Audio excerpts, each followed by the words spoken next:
Welcome to Twinbush, Germany, your competent specialist since 1997 in professional vehicle workshop equipment. With a corporate headquarters in Germany and 9 other branches in 7 countries, as well as over 40 sales partners worldwide, we are one of the leading manufacturers of automotive lifts, tire balancers, and tire mounting machines. Hi, in this video we will show you how to assemble your TW242 pay and TW236 pay lift.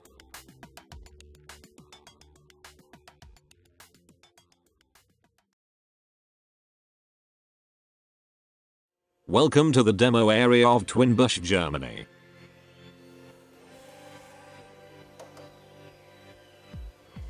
Included in the package is the motor cover and the motor block.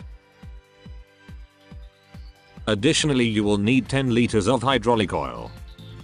Before beginning the assembly process, you should consider the position in which you will be placing your Twinbush lift. First, you will want to decide where you would like to position the main column that houses the control and motor unit. Keep in mind, the position in which you place this column is where you will be operating your automotive lift. On this side, you will need some space for operation. Also from this side, you have the electrical connection, which if possible, is better from above. The positioning of the main column and secondary column play no role in which direction the vehicle may be driven onto the lift. This is determined by adjusting the position of the long and short carrier arms. You can change the position of the carrier arms when needed, to change the direction at which the vehicle may be driven on the lift. It's important to leave enough space at the front and back of the lift. Please read the enclosed instructions carefully before starting the assembly. You can find them in the package with the motor unit. Be sure to check all nuts and bolts during assembly that they are tightly fastened. Now we can remove the outer packing.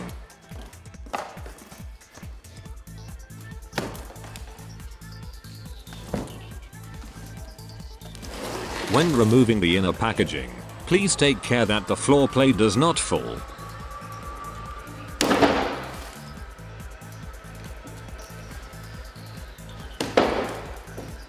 Place the floor plate next to where the lift is to be later assembled. The floor plate can be used for the exact distance between the posts.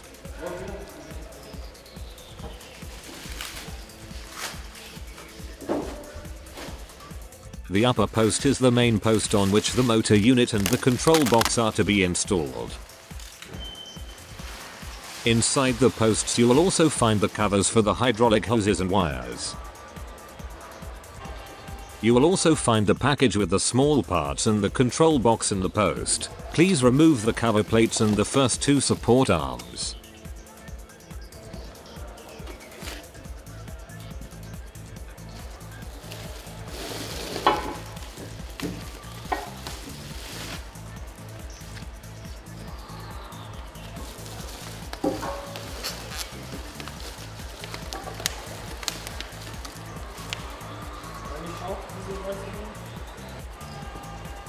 Please remove the package with the small parts and check to see if complete.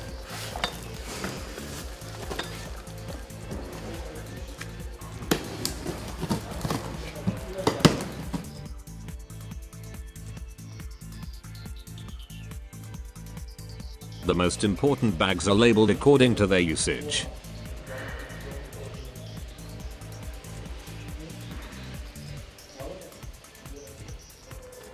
Before removing the transport frames, please use wooden blocks to minimize the risk of injury or damage when unscrewing the transport frame. Raise the bottom side of the upper post with a suitable lifting device.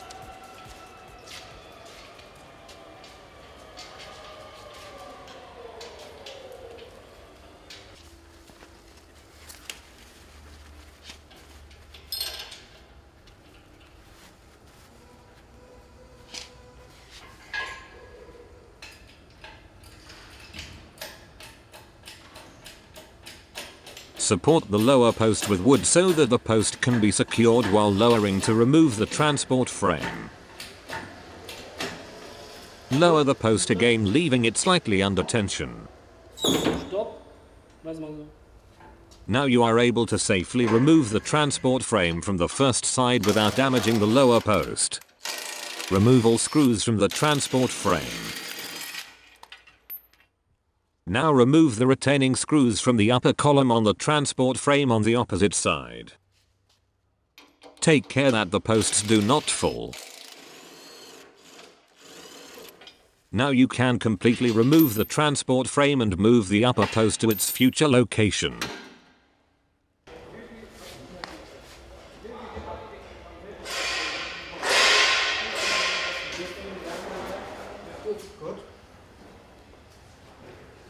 Place the post upright in position, taking care that the post cannot fall.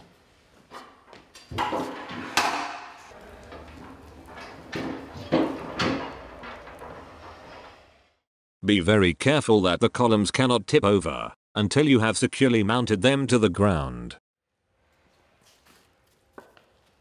Now you can remove the control box and the 2 additional support arms from the assistance side.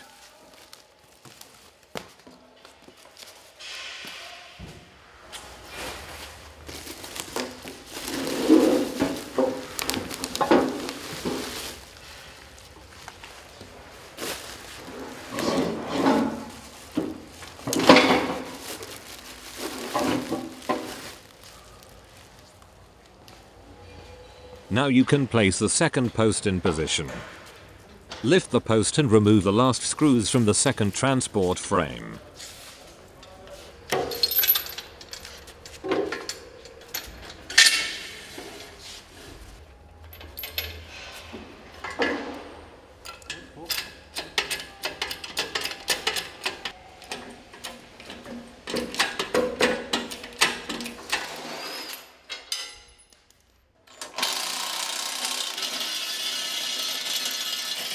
Then move the post to the assembly position.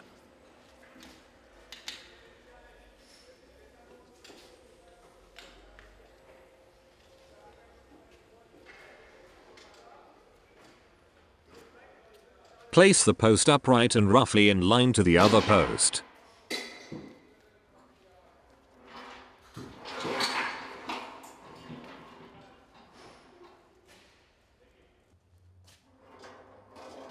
To install the safety catches, you should remove the steel cables from the posts.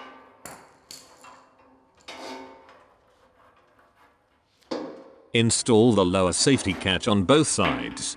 These are required in order to lift and secure the lifting carriage into the first locking position for further construction. First, fix the electromagnets on the outside of the post.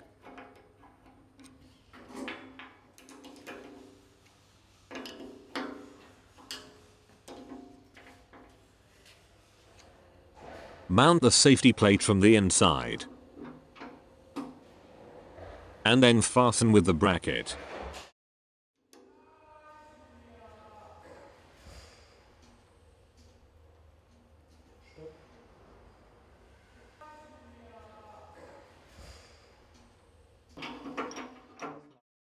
Lift the carriages into the first lock position. This gives you space to work at the bottom of the post and allows you to place the floor plate into position. Now you can unpack the floor plate and unscrew the upper plate from the guide plate.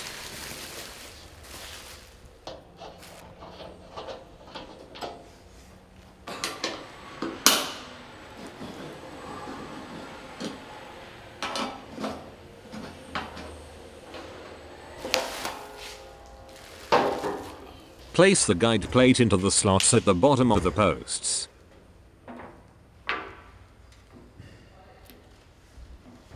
Now align the posts roughly.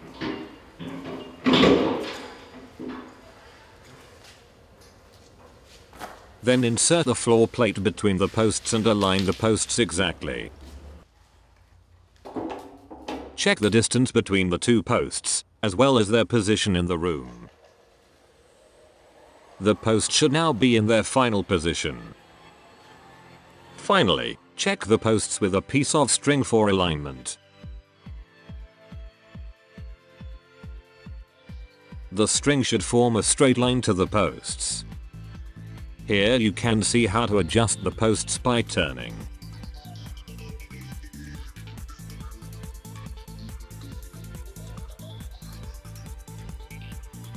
Here we show an example of how to drill and fix the stud bolts.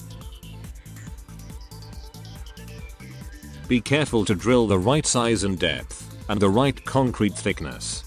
If the stud bolts are not fixed correctly, or if the concrete does not conform to the technical requirements, this could affect the stability of the lift. The exact technical requirements can be found in the instruction manual. To fix the stud bolts, you do not have to move the lift. Drill vertically and take care of the depth.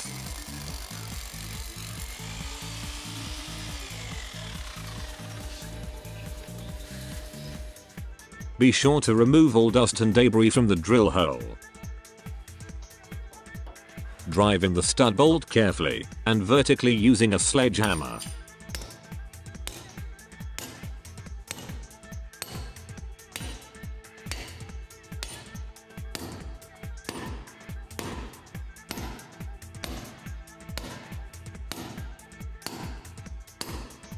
Before tightening the nuts, check your columns to make sure they are correctly aligned and level. If necessary, you can level the posts with the delivered spacers. When the posts are level, tighten the nuts with a torque wrench to 120 Nm.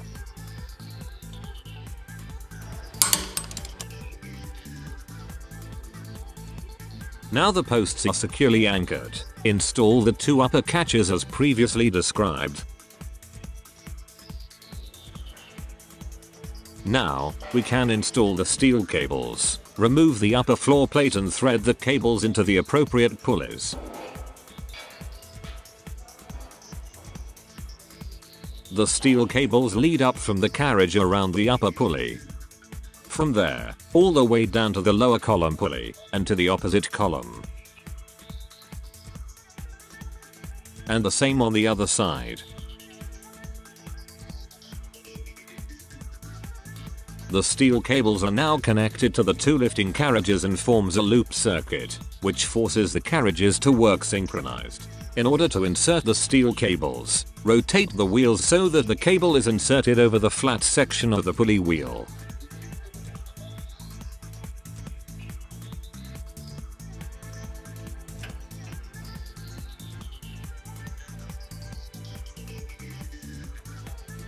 To mount the steel cables, pull the cable so you have enough slack to adjust the nut.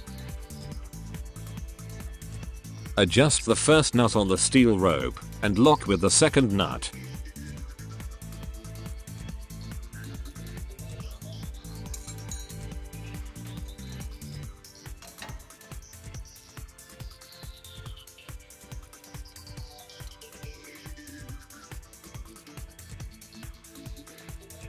Pull the cable back into position. Then repeat the procedure on the other side. To mount the other end of the steel cable, remove the nuts from the two threads.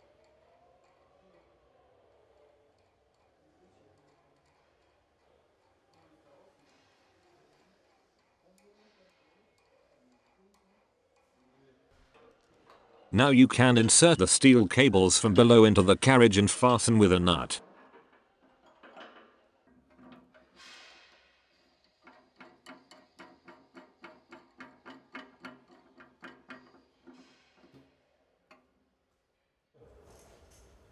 Mount the long hydraulic hose between the two posts.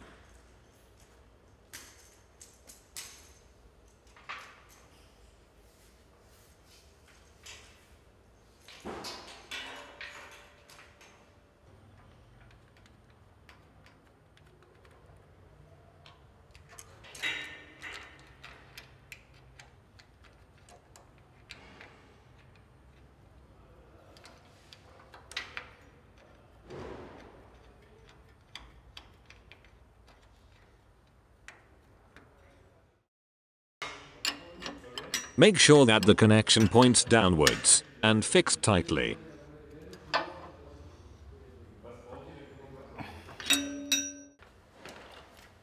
Next, assemble the hydraulic hose to the hydraulic block. To do this, remove the thread guard and the nut and mount the hose to the provided opening.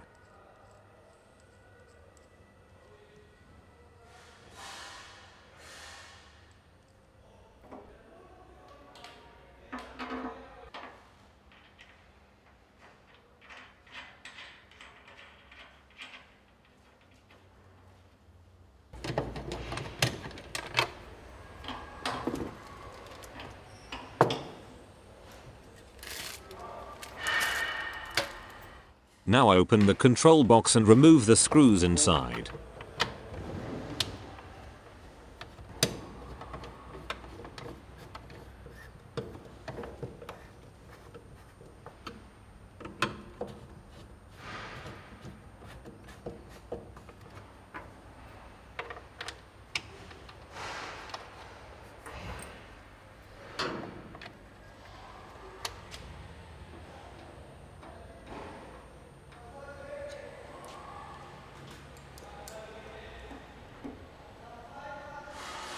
To install the control box, fix the mounting screws on the main post, then hang the control box into place.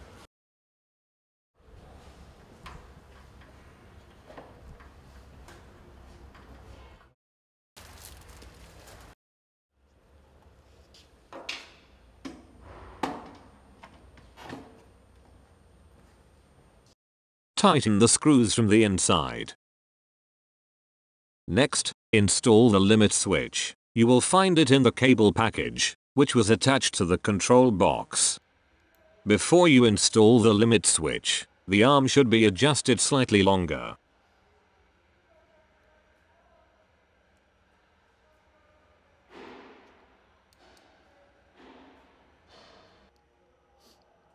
Remove the mounting screws from the limit switch and install the switch as shown, at the top of the main column.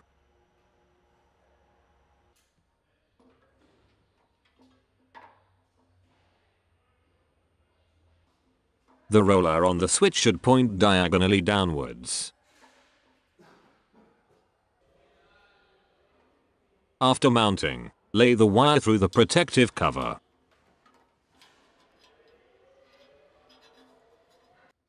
Connect the limit switch to the control box. Connect the cable of the limit switch to the connector marked with A. Here you can see how your lift is wired. You have already connected the limit switch to the connector A in the control box. Now you can connect the electromagnetic release with the supplied connection cables. Connect the electromagnets on the main side with the shorter Y wire and the assistance side with the long Y wire. Both wires must be connected in the control box with the connectors marked with B. It does not matter which of the two B plugs you connect to which cable. Later, after assembling the motor unit, you need to connect the magnetic drain valve to the control box, which is connected to C. Now you can install the motor unit. Screw the bracket for the engine cover to the main post.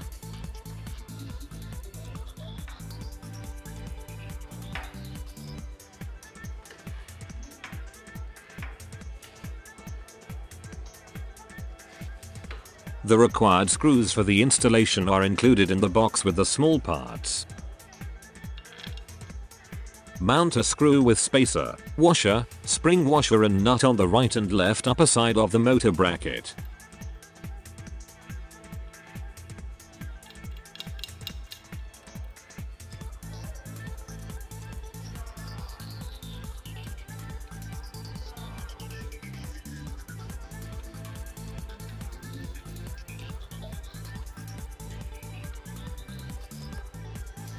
Now you can hang the motor unit to the main post.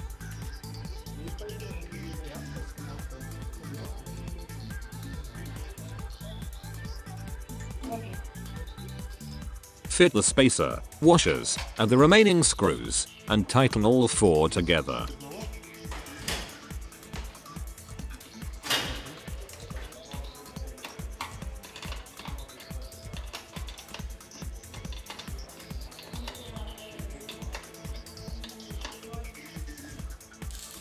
Now you can connect the hydraulic pump to the short hydraulic hose.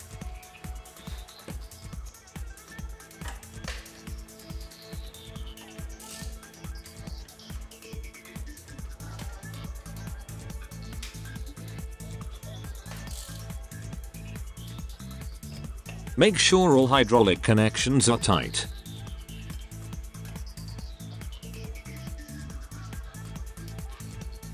Use the correct sized wrenches to secure the fittings.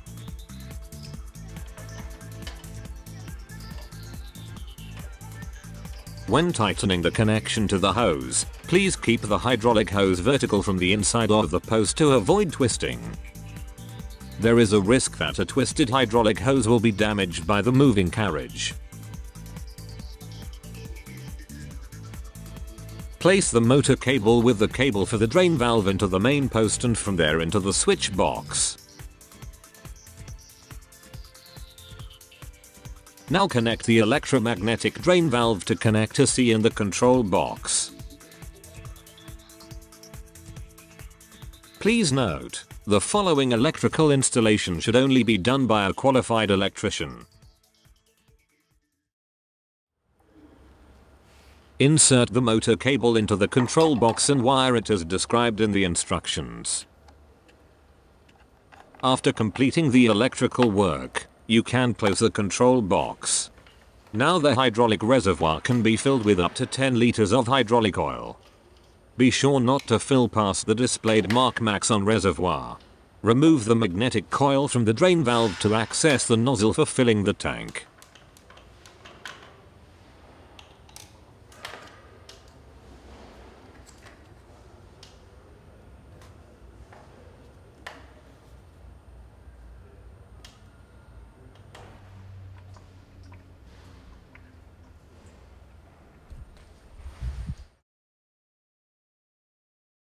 Close the tank and reinstall the drain valve.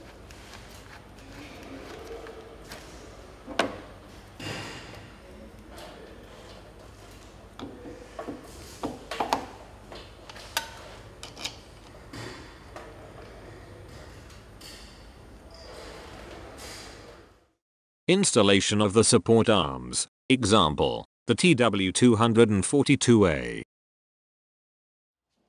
Now, you can install the door guts, located in the smaller parts box.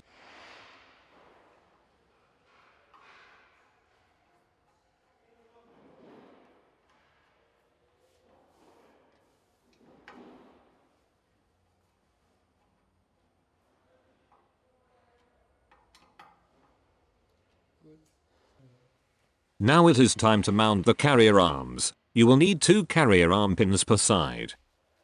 You will need 1 long and 1 short carrier arm per column.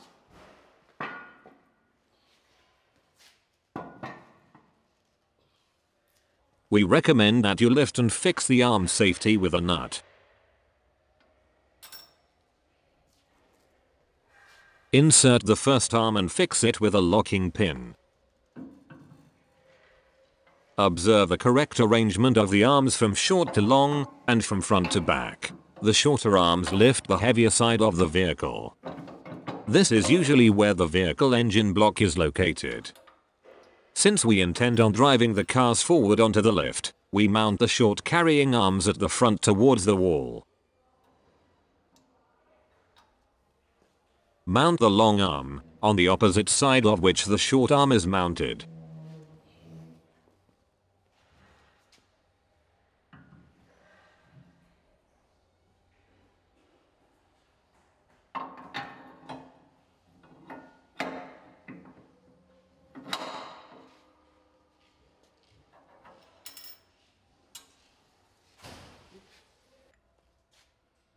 Insert the adjustable lifting pads. Ensure that the turntable mount platform is correctly seated.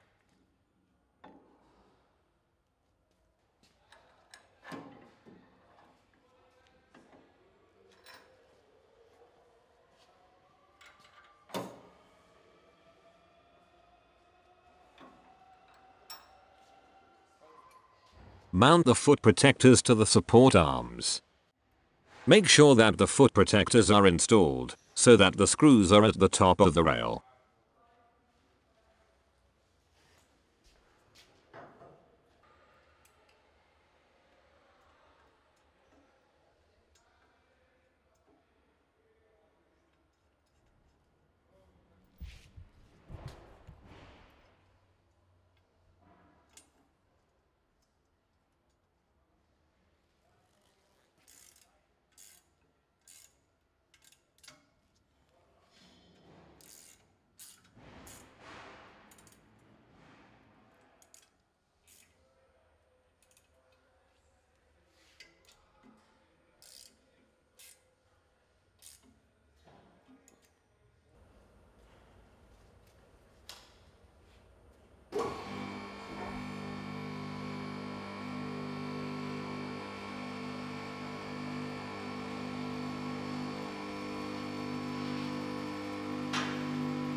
Finally, fit the safety rings on the arm bolts to prevent them from working loose.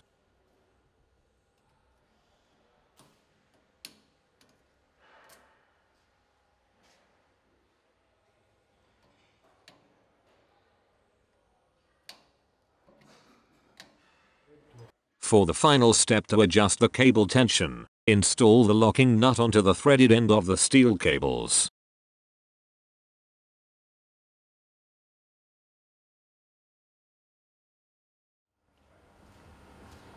The cable tension is necessary for synchronizing both carriages. Use two 24mm wrenches to loosen the nuts.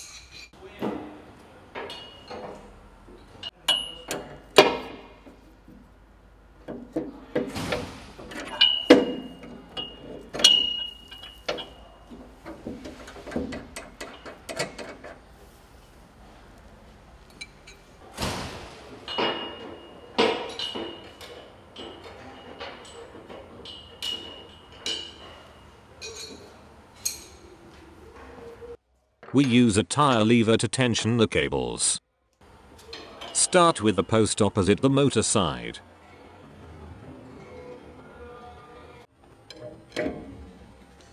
This side usually just needs to be adjusted once to get your base tension.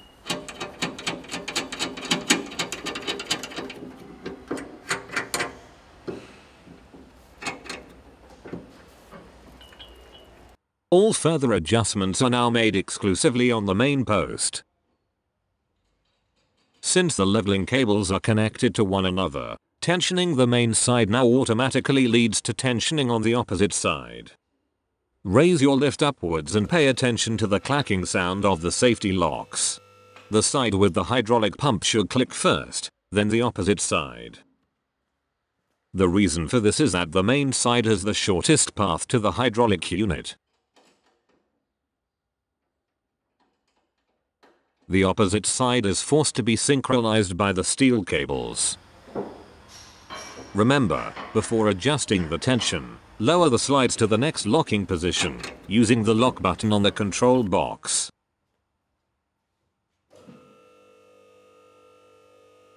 When the locks click at the same time, the optimum cable tension has been achieved. Now take the wrench again, and lock the upper nuts on both sides.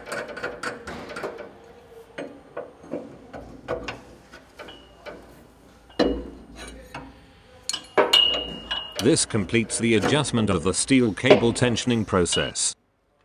Before fixing the floor plate, we recommend securing the hoses and cables for protection with cable ties.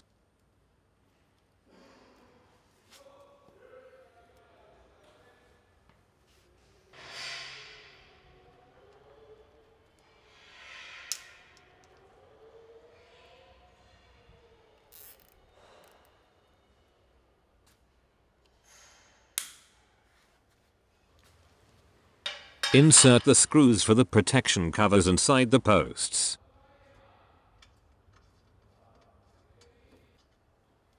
Then insert the protection covers from bottom to top.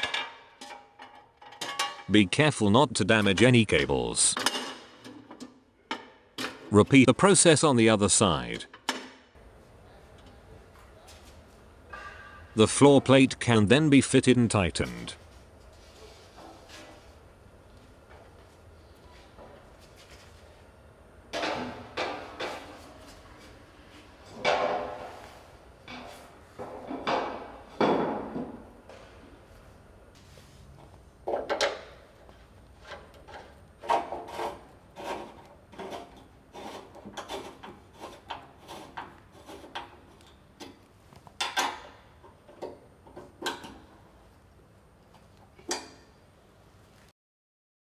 To install the magnet covers, first fit the screws, then install the cover.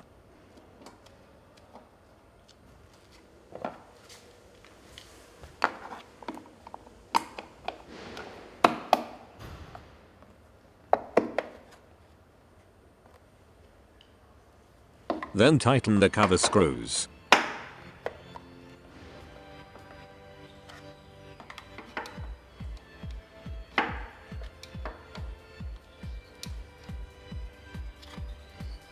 Finally, we come to the installation of the post protection cover. Unroll the cover and insert the end without a bracket with a suitable object through the gaps into the post.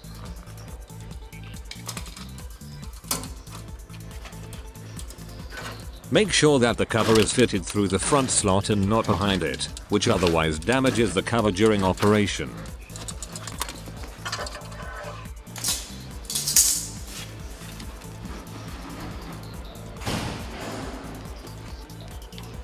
Fit the cover to the bottom of each post.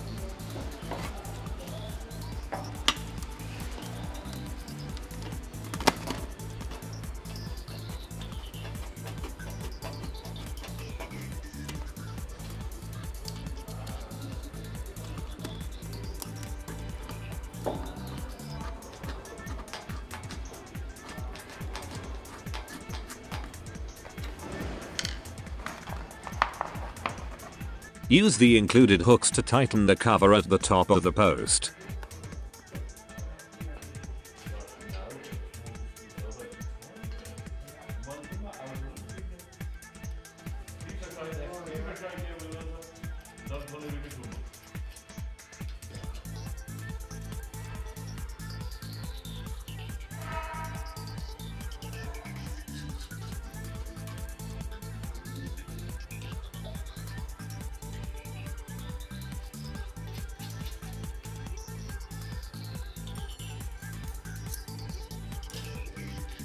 Tighten the locking nuts to avoid working loose.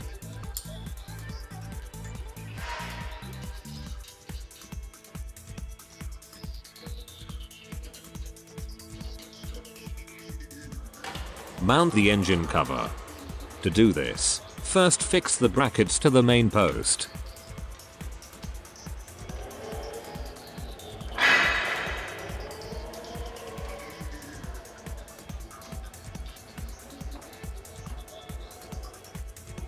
Then you can mount the cover and fix it with the supplied screws.